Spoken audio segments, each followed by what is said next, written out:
কিছু ফুটবলার জন্ম নেয় ইতিহাস গড়ার জন্য, আর কিছু ফুটবলার জন্ম নেয় মানুষকে স্বপ্ন দেখানোর জন্য। কিন্তু এমন একজন ছিল যে দুটোই করেছে। তার পায়ের জাদুতে লাখো মানুষ প্রেমে পড়েছিল ফুটবলের। বলছি ব্রাজিলের সেই ছেলেটার কথা যার নাম নেইমার জুনিয়র।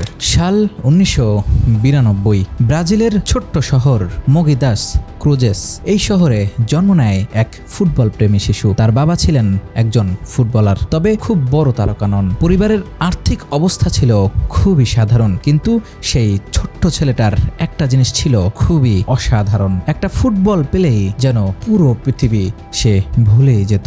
রাস্তায়, মাঠে কিংবা বালির উপর যেখানেই বল সেখানেই নেইমার। খুব অল্প বয়সেই সবাই বুঝতে শুরু করলো এই ছেলেটা অন্যদের মতো নয়। 14 বছর বয়সে তার প্রতিভা দেখে দলে নিতে চেয়েছিল স্পেনের জায়ান্ট ক্লাব রিয়াল মাদ্রিদ, কিন্তু পরিবার সিদ্ধান্ত নেয় এখনই ইউরোপ নয়, প্রথমে নিজের দেশের হয়েই খেলবে নেইমার। আর সেই সিদ্ধান্তই বদলে দেয় তার ভবিষ্যৎ। 2009 সালে মাত্র 17 বছর বয়সে অভিষেক হয় স্যান্টোস এফসি এর মূল দলে। এরপর যেন পুরো ব্রাজিল নতুন এক সুপারস্টারকে খুঁজে পেল। ড্রিবল, স্কিল, ফ্লিক, গোল, মনে হচ্ছিল যেন পুরনো ব্রাজিলিয়ান ফুটবলের সৌন্দর্য আবারও ফিরে এসেছে। নেইমার 2011 সালে জিতে নেয় কোপা লিবার্টাডোরস, যে ট্রফির জন্য ব্রাজিল অপেক্ষা করেছিল বহু বছর। কিন্তু তার স্বপ্ন ছিল আরও বড়, ইউরোপ জয় করার স্বপ্ন।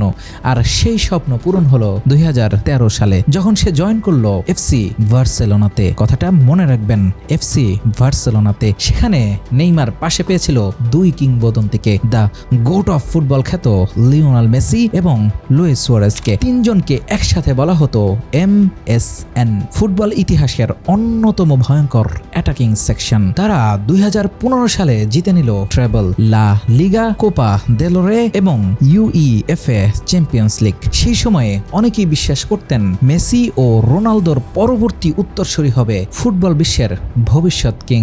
সবকিছুই যেন তার পায়ের নিচে ছিল। কিন্তু তখনই নেইমার এমন একটা সিদ্ধান্ত নিল যা শুধু তার ক্যারিয়ারে নয়, পুরো ফুটবল বিশ্বকে হতবাক করে দিয়েছিল। একটি সিদ্ধান্ত যা আজও বিতর্কের জন্ম দেয়। কিন্তু সেই সিদ্ধান্তটা কি ছিল, আর কেনই বা সে ছেড়েছিল মেসি, সুয়ারেজ আর বার্সেলোনার সেই স্বপ্নের দলকে? সেই গল্প নিয়েই থাকছে পার্ট 2। দেখতে অবশ্যই কমেন্ট করুন।